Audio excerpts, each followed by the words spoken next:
We're gonna go forward with this, and thank you for jumping on today and carving out some time in your day.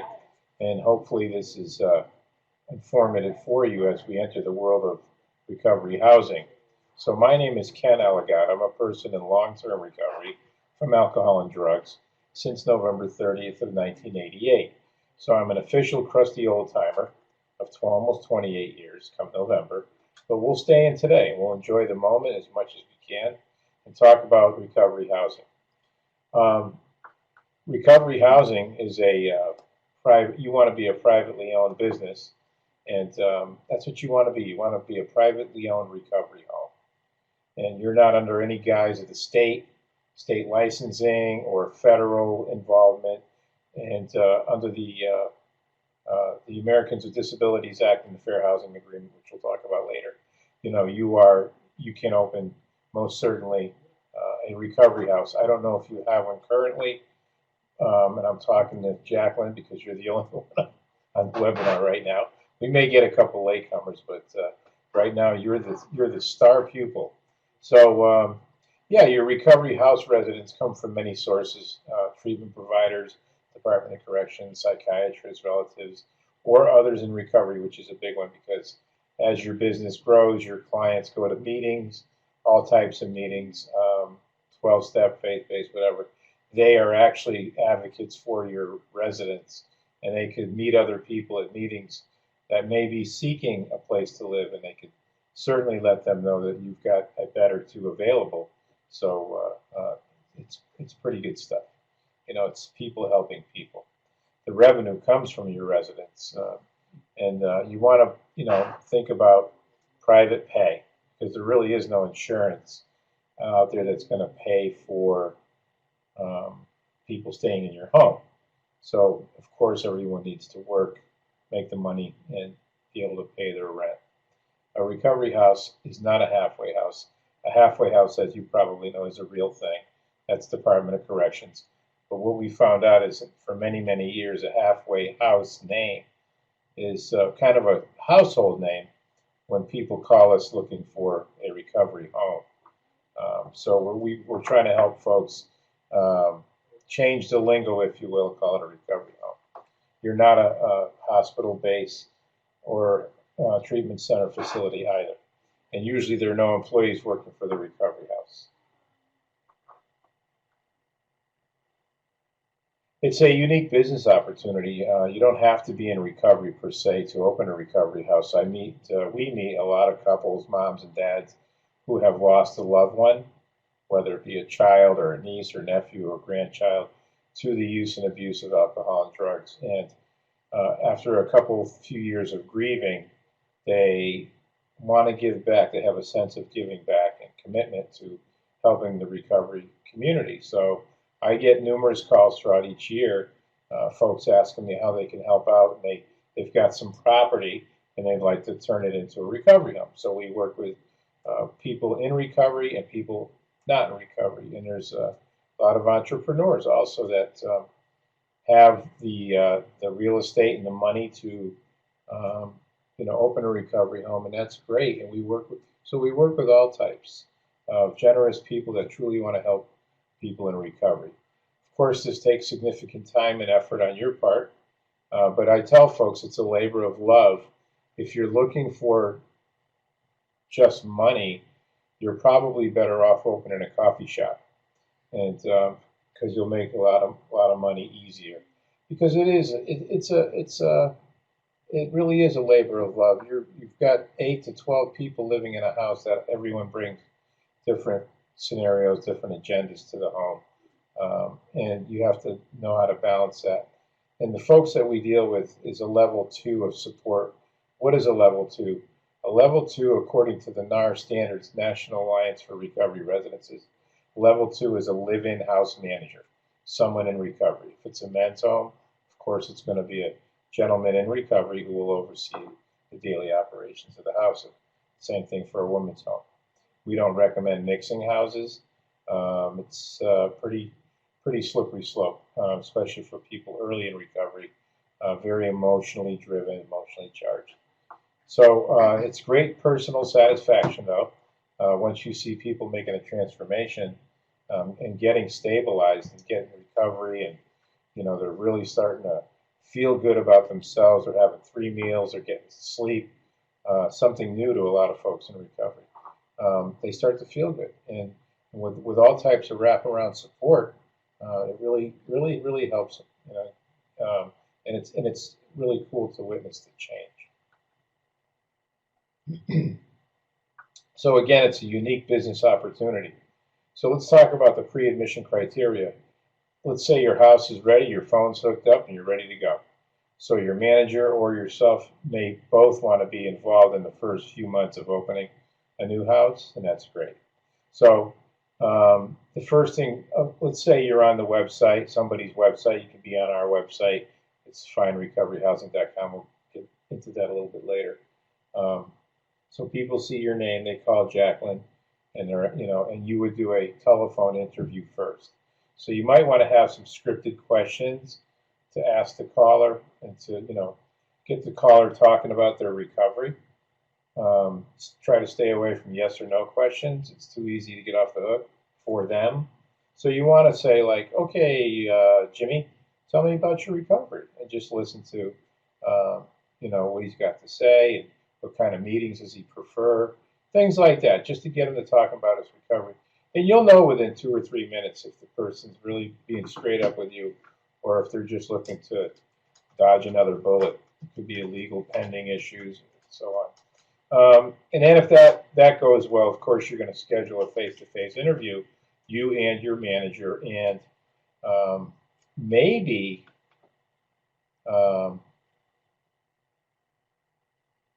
maybe your other residents too can be involved in, like, a third part. Like, once you're finished with the initial interview, you could invite a couple of your other residents. Let's say they were there a couple of months, and just to get a feel and see what they think of this, of a new prospect coming into the home.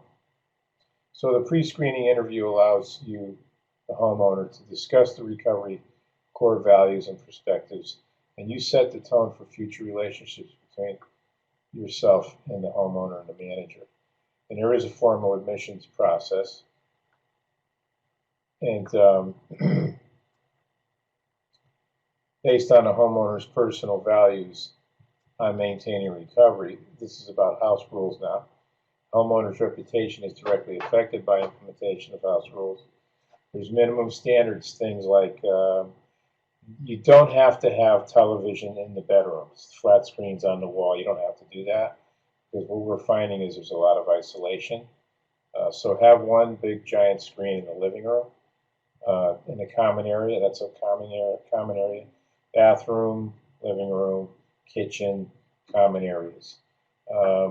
Maybe a smoking room out back. Try to keep the folks off the front porch or milling in front of the house. Try to have folks congregating in back of the house if they're smoking. Kind of keep the neighbors cooled off.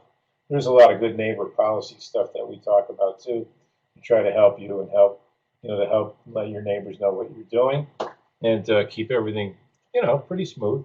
You could do open houses and such. So the resident review and commit to rules when you're going over the agreement with your client.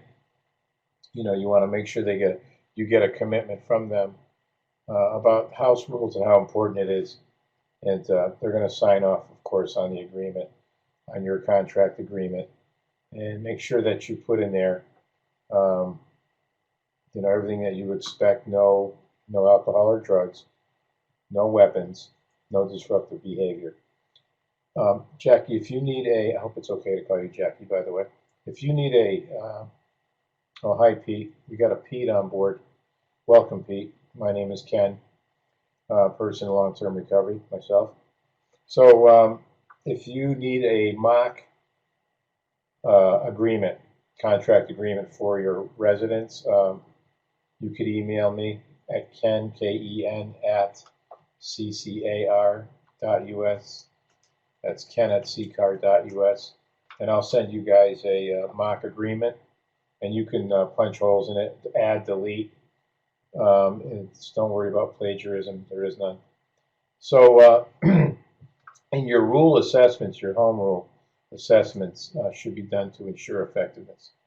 You know that this is not romper room. This is where we put on our big girl and big boy pants on, and we start to grow up and be responsible and accountable for our life, and start to participate in our recovery and help ourselves, and to be able to stay in someone else's house as a guest and pay.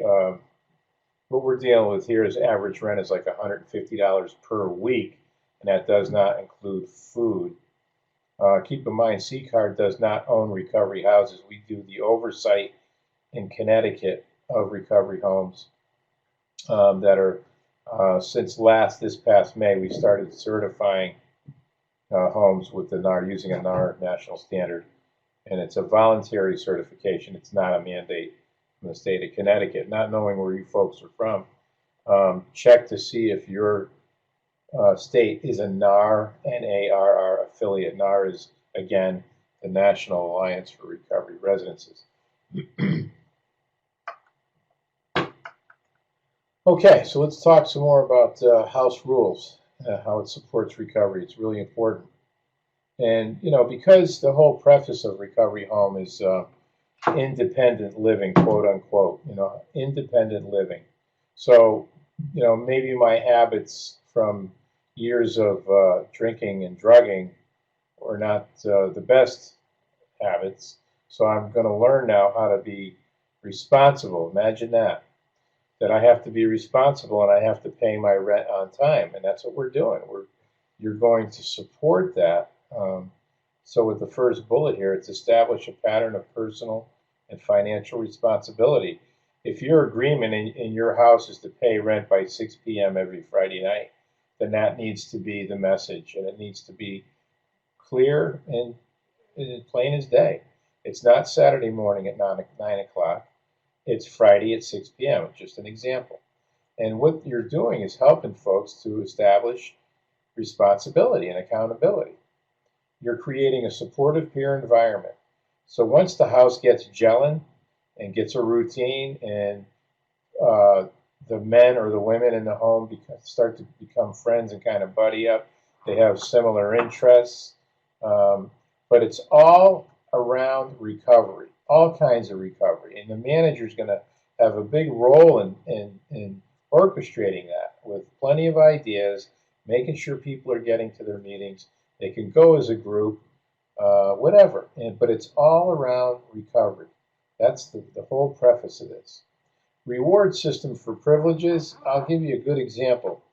Don't use money for rewards. That's a slippery slope.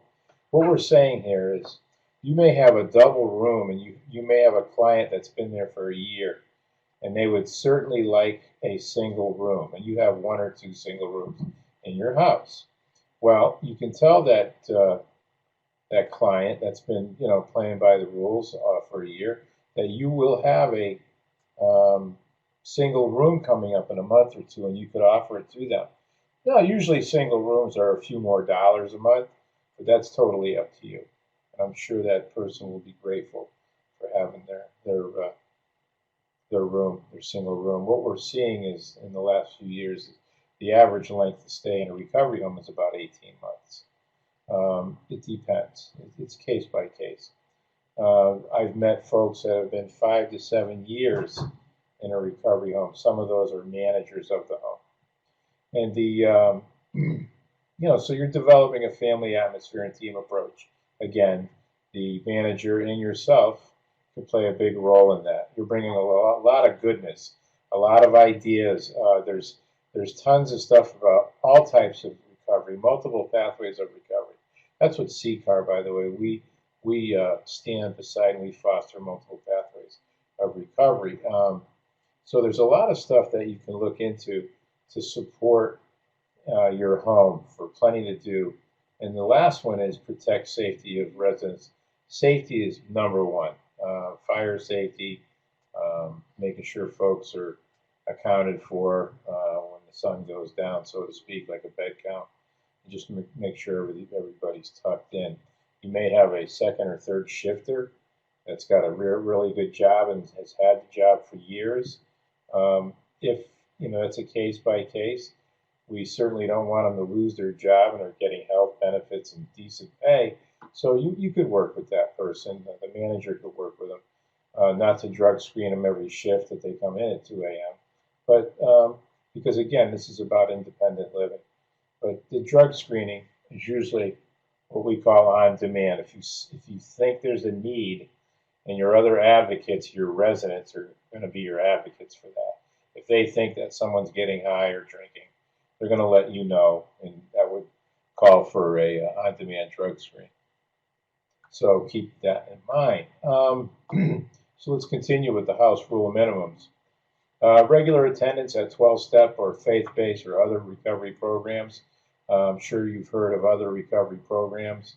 You've got Celebrate Life. You've got Smart Recovery. You have a giant website called In the Rooms. It's very active. There's a lot of stuff going on, so that's why we put other recovery programs. Sponsor within the designated time frame.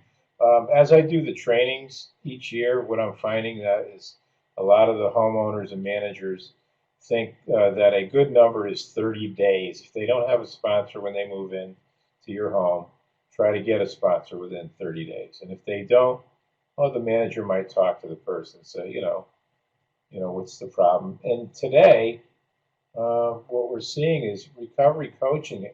As the whole recovery coaching thing grows, we know of coaches that are working alongside recovery homes. They have an agreement with the owner, and they come in certain nights or weekends, and they work with a couple of clients. So it's pretty good. It's a pretty cool thing, recovery coaching. So keep that in mind too. The weekly rent payments. Most of the folks do not feed you for 150 average dollars a week. They don't feed you, so you're on your own. And in this business, I think you understand why it's weekly rent. It's kind of a touchy, sometimes come and go business. However, there's people that do stay for long lengths period. So we're looking for full-time employment. Hopefully, everybody's working at least 30 hours a week to be able to swing the rent. Sharing of yard and house chores. There's a chore board, usually by the week or the month. It's up to you. Attendance at regularly scheduled house meetings. In the beginning months of opening your home, a small suggestion, have more than one house meeting per week. You could have 3 a week or as needed, just to kind of air out some things when people are new and they're meeting each other for the first time. Sometimes issues come up. And until the house gets a good routine, we would suggest having more than one house meeting per week. Curfew limitations and overnight visits. The only overnights that we see are if in the holidays folks go away. They go see their family, their kids, whatever. They go away for an overnight. To have someone staying in your recovery home, the only people in that recovery home are the ones that live there. So you don't want to get into having strangers or even friends of friends sleeping over. The only ones sleeping in the house are the residents. Again, if they want to go away for the holiday weekend, that's fine. There's also visitations. That's fine. Visitations are in the common areas, not in the bedrooms. The kitchen or the living room or the porch, or sitting outside on a nice day, but not stay away from visitation in the bedroom and that kind of stuff. Probationary period. Some folks ask for folks to stay for 90 days or 60 days. Someone moves in, they have their upfront costs. What we're seeing is a lot of upfront costs is 2 to 3 weeks of rent, and then they start paying the following week their weekly rent. And folks will the house, the owner and the manager will ask for maybe 60 to 90 days. We'd like you to stay here for 90 days. If you relapse, of course, you're not going to get your money back. The alcohol and drug screen, is on demand. Again, if you think that needs to happen, then so be it. Here's something we heard that's pretty powerful. A couple of ladies in the house know that one lady's not doing so well. And they don't want, nobody wants to be the jailhouse rat and turn people in and throw them under the bus. But in this case, when everyone considers that home their home, they take it very serious. They've been there for a few months. They've got a routine going. They know where their stuff is. They like it, where their stuff is. Da da da da da. So somebody's getting high. They go to the manager. They say, Julie's getting high. Okay, so the manager calls Julie in. Have a seat. You want to do this privately in the manager's office. And have a drug screen cup sitting on your manager's desk where the manager's sitting there. When the lady walks in, when Julie walks in and sees the drug screen cup, she's probably either going to admit that she's high, or you'll know before you even have to break the seal on the drug screen cup. She's probably going to say, I'm high right now. When she sees the cup, she's going to know. So it's pretty powerful. And just be quiet and let them see the cup and just remain quiet. And let them be the first one to kind of break. And now, at that point, you need to intervene and say, okay, what would you like to do? Would you like to go to treatment? And then a couple of ladies would get in the car and take Julie over to the treatment center or the ER or whatever. So we don't want a lot of, constant drug screening. I mean, if that's the problem, then we got a real big problem. You probably have to shake down the whole house. But that's not the whole preface of the business. Again, it's about independent living and being responsible and accountable. But if sometimes there is a need to drug screen. And so the last one here is notice of intent to vacate and removal of personal belongings. So in your agreement, you're going to have, if you're using alcohol and or drugs or weapons or disruptive behavior, you know that you'll have to leave here. And if you get caught with someone that's, not playing by the rules and they're just giving you a real hard time, you could tell them either they change their behavior or they have to leave. And if they don't leave, we certainly don't want you to get into an eviction process. So if the last-ditch effort, if someone decides to squat on you like a squatter, and say they're behind in 4 weeks of rent, and they're not going to leave, and they kind of threaten you, like, make me leave. Well, I'll tell you, here's an old trick that's legal. If you get 2 crisp $100 bills and they're in relapse, and you say, okay, Julie, here's $200. If you go and meet me out on the sidewalk in 5 minutes and have all your stuff in your bag, I'll give you the $200. But have them scribble a signature on a piece of paper. And you can do that. It's almost like a partial refund, even though they didn't deserve a refund. But if you get a squatter, because let me say this, most people are going to leave if they're in relapse. They're going to leave because you're certainly going to kill their buzz. You're a buzzkill for them if they're in relapse. Okay, so let's prepare for business. On your admissions form, you definitely want to have an emergency contact information part where who to call in case of emergency. Periodically, we hear of heart attacks through the night, and so we need to know who to call, next of kin, so on and so forth. Emergency contact info. Make sure that's on your admissions form. Your house rules. Make sure they're intact, and a bigger word is enforcement. Your contract agreement, rent payments, rules, amenities, so on. Grievance policy and a discharge policy. Your grievance policy is all grievances are probably going to go to the manager during the house meetings, and the only time the owner should hear about a grievance policy from the manager if there was a fire, big or small, or if there was a medical condition or a possible death. And but other than that, if it's all small stuff, like toothpaste on the sink, somebody's going potty on the floor, there's broken this and broken that, somebody parked in my parking spot, I've been here for a year, that stuff can be ironed out at the house meeting. But do have a discharge policy in place. What happens if we have to discharge someone? And I just gave you that $1 million answer about the money thing, but that's a last ditch effort to do the money. Please leave. Here's $200. But if somebody, again, usually if somebody's in relapse, they usually 95% of the time leave on their own. Continuing on with preparing for business, on the left, you'll see the house manager model. That's the level 2 of support we talk about. That's a volunteer usually receives free rent and or a private room at a discount. That's between you and your manager. The planning needs to be done to be sure the home continues to operate. Whatever you and the manager want to do, you two need to be on the same page, so there's no staff splitting from your residents. And I think you know what that is. Okay. Well, the manager said I can do this, and the owner said we can do this, and no. No ice cream after 10 o'clock. So it's that don't let the residents split you. So you two, the manager and owner, need to be on the same page. Have your meetings every morning for 5 minutes. Actually, a lot of houses start their mornings with a simple meditation for 4 or 5 minutes during breakfast. And it gets the house in a good mood. People get ready and go out to their work day.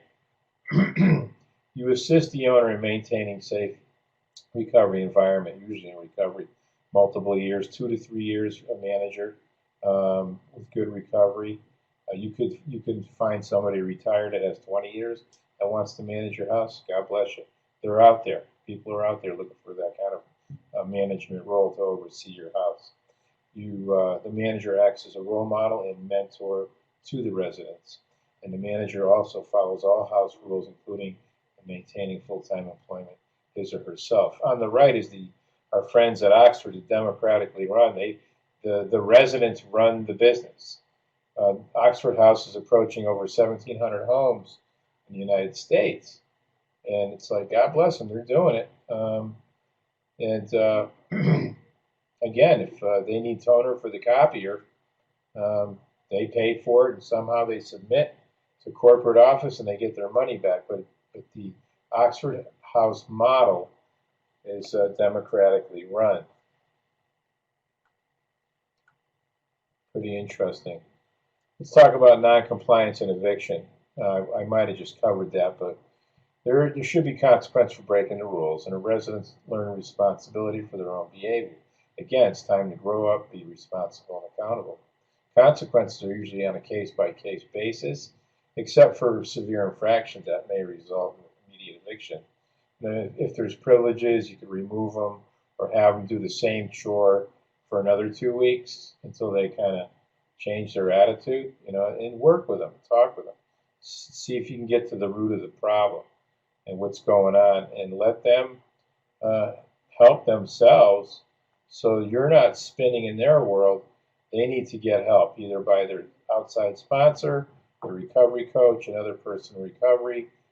They got to get active. They got to be active in their recovery. And continuous breaking of house rules could result in eviction. If you break the promise to stay clean and sober, I just mentioned this earlier, a resident usually leaves on their own. It may require immediate eviction, alcohol and drugs on the premises, weapons, disruptive behavior, physical or verbal hostility. The homeowners often assist resident in getting treatment. If I'm high and somebody says, Ken, do you want to go to treatment? Yes, I'll go. And they will take me to treatment. And on the way to the treatment center, I'm going to ask them if I could have my bed back, because I like the house and I'd like to come back. But you're in business to keep beds full. So you cannot make any promises to hold a bed for anybody.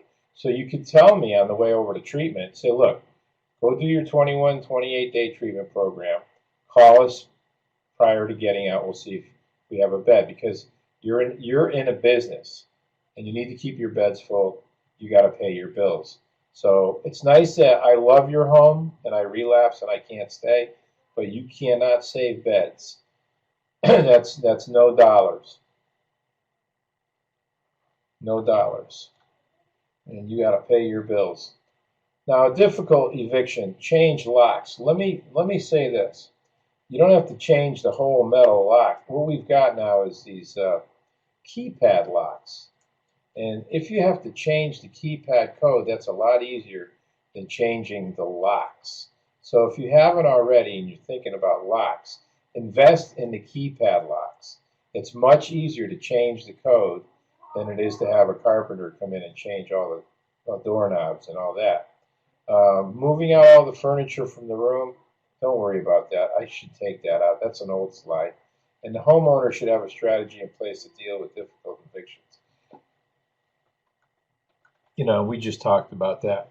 So where do you put this house? You put it in a busy area, busy neighborhood, where there's bus lines, there's meetings, there's 12-step faith-based meetings, there's lots of employment opportunity, and there's adequate parking, by the way, either in the driveway, but if you're in a cookie-cutter neighborhood where there's not a lot of parking, and you have 4 or 5 or 6 cars, try not to park them right in front of the house because the neighbors, this is part of the good neighbor policy.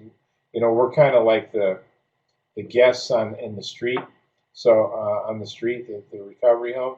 So if that's the case, try to have your residents spread their cars out so they're not all clumped in front of the house, because the neighbors will complain. They will complain. So let's talk about structure and layout, the floor plan design. The new residents move into a double room with a roommate to avoid isolation. That's a good idea, to have a double room. And as the time goes on, single rooms can become available as resident continues in the recovery. 2 or 3 floors to accommodate 10 to 12 residents. Now check your town ordinances, building codes, and they may talk differently on single dwellings and multi-family arrangements. So check your zoning and building codes especially. You can go on your town's website before you go driving down there and say, hey, we're going to open a recovery home. That's nice, because you kind of want to do that anyway. You want to let people know that you're going to open a recovery home, because we don't want to do it secretly, really, because that's also part of the good neighbor policy. And you want to have eventually you want to have an open house, and you want the town people to come down. You want the fire chief and the police officer to come down. You want the neighbors, the families to come by, maybe a couple of local providers, treatment centers. Have them all come by for coffee and cookies, and let them see your program and what you're doing. And I'll tell you, that goes a long, long way.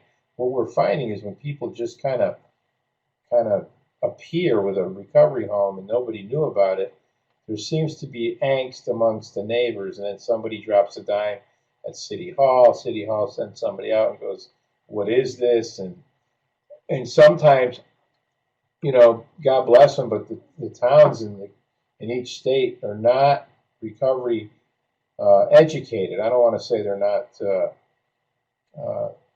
informed, but they're not educated about what a recovery home is. They've heard of them. Most of the big cities have them in towns, but they're not. Some of them aren't recovery friendly, so they kind of stonewall, and we have to make sure that we're within the guise of what they want. However, we have here in Connecticut a lot of this, where every town is different when it comes to building codes and zoning, but in most towns, for a single dwelling, they say no more than 6, quote, no more than 6 unrelated people can live in the house. So do that homework on the internet and check the building codes in your area before you, because they don't speak to recovery. It's antiquated. They speak about boarding houses, hotels, and multifamily, multiple family, 2, 3 family homes, things like that. So do a little bit of homework and see what they say. Your common areas, again, are your kitchen, living room, dining room. Again, you don't have to have television in all the bedrooms. You do have to have it in the living room. In the kitchen, ample refrigeration. That's 5 to 6 people per refrigerator. Most houses have 2 refrigerators. A 4-slice toaster and a microwave. Not a toaster oven. Sometimes they're a fire hazard. I stick something in there, a burrito, my phone rings, and I go outside, and next thing you know, I have a burnt burrito. So, yeah, you don't have to have a toaster oven, just a four-slice toaster. And sometimes a lot of houses we visit have two microwaves because it seems to be the faster way to go is frozen food. So for 75 bucks, you can get a brand new microwave. And keep in mind too, furniture right here it says at the bottom like liquidation companies because you're not going to have a lot of dollars. Let's make believe you don't have a lot of dollars.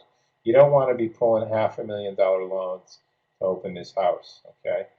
You could do renovations yourself. You have a friend or a relative that's an electrician. My brother-in-law is an electrician. He's coming to my house this weekend.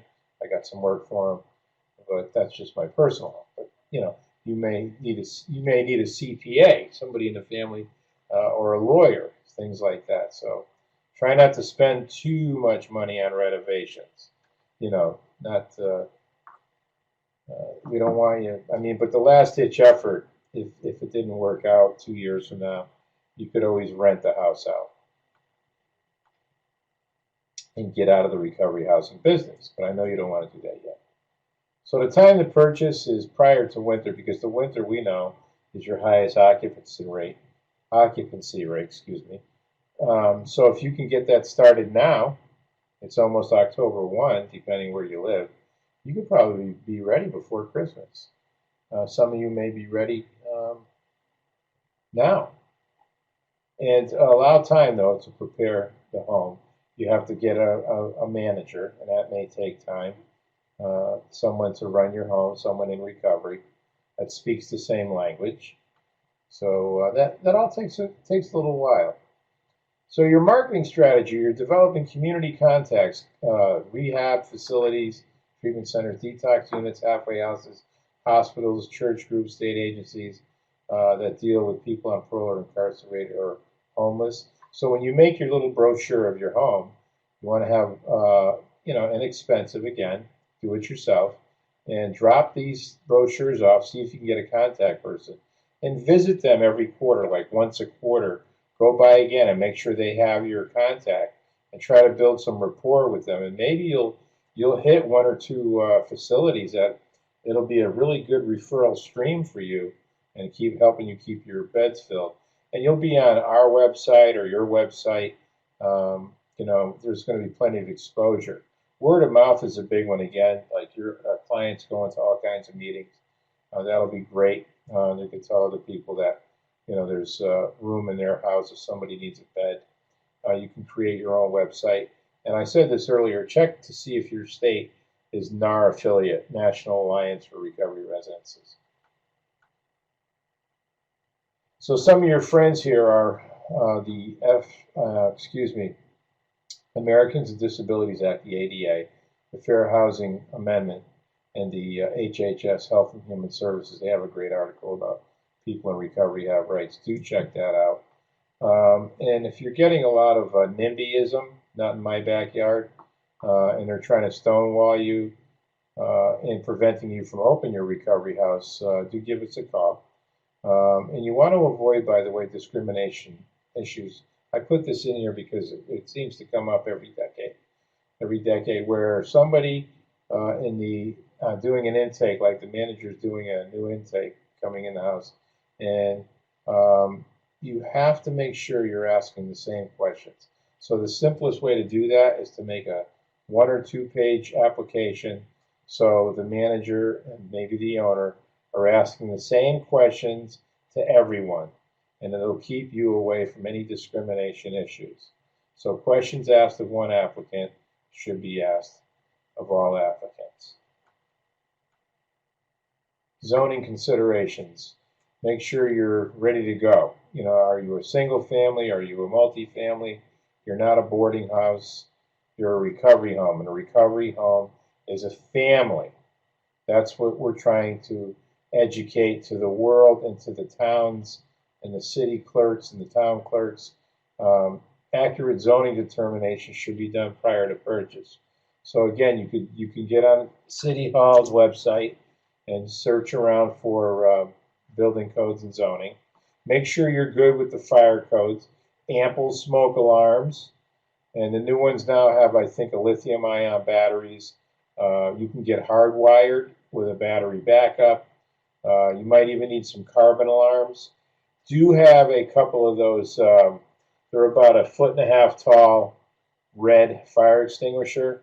Have those mounted by the boiler in the basement, and have one in the kitchen, just a few feet away, and have them on the appropriate hanging clips. Also, another thing I may have forgot to mention, because everybody likes to hang things on the wall. If your house is old, it might be lath and plaster wall, not sheetrock.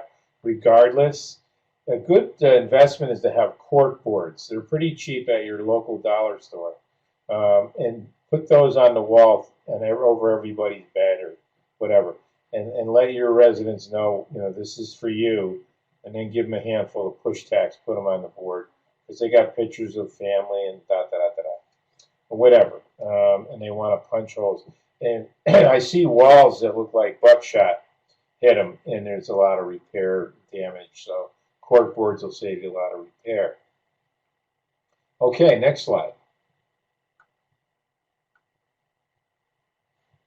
So check the town ordinances before you purchase, because you can't avoid it. And does your house meet specs, what the city or your town is looking for?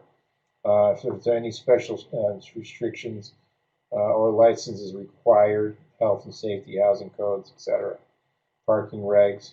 And, with the NAR standard, there's a lot of suggestions on the good neighbor policy around parking. And like I mentioned earlier, if it's all street parking, try to spread your cars out so you don't lump up in front of the house. That kind of the neighbors will start screaming and hollering.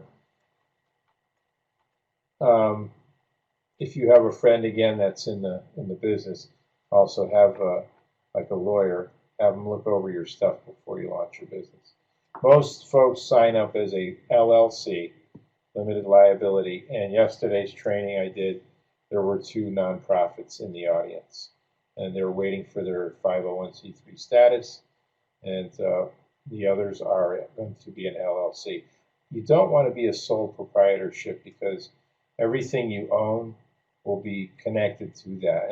And God forbid if anything happens where legal gets involved, you could lose your private home, your private properties. So you want to be a limited liability probably when you get into the legal status of the business. Something to think about. So again, if you have Quicken Books, that's good. That'll help you with running the business. Everybody knows a CPA. Have them look at your stuff, or a lawyer.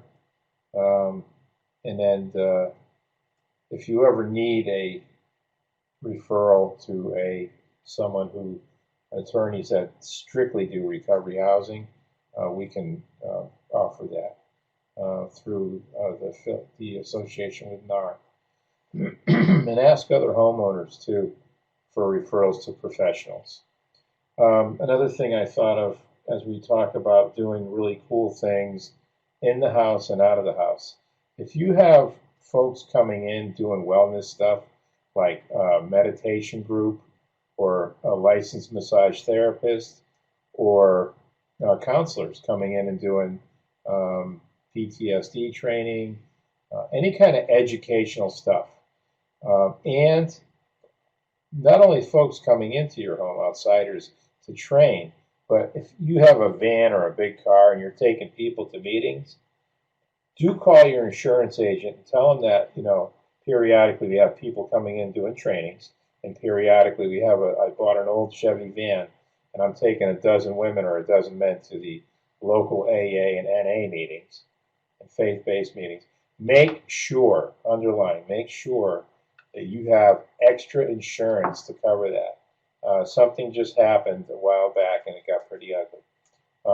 The person that owns the house thought they were covered under general liability, but general liability does not cover accidents outside the house in a private vehicle. So let your insurance know that and you'll probably have to ratchet up a little coverage, but it'll be well worth it. And you'll sleep at night. So we have a website. It's called findrecoveryhousing.com. It should be up in a few weeks. We used to be nationwide, but now we're going to Connecticut only, of certified houses only in Connecticut. And the reason we're no longer nationwide is because we don't have to be. As the NAR affiliates grow, I think we're approaching 21 or 22 states affiliated with NAR. What's happening is each state could have its own directory of recovery housing. So, and you could also have your own website. So check it out and see if your state's a NAR affiliate. And check out that NAR website, www.naronline.com. A lot of good stuff happening. Their next annual summit is in October in Boston. Going to be a lot of good stuff. So now it's time for Q&A, and so feel free to type some questions. There's no silly questions, and we will do our best to get you an answer. And if not, we're going to have to find it and email it to you, and you will receive a link soon of this webinar. So thank you very much for attending, Jacqueline, Pete, and Suzanne. Any questions at all?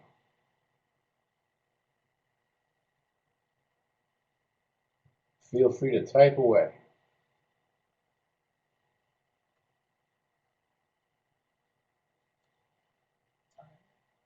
If there's no questions, have a nice day, and we hope to hear from you someday. Thank you very much.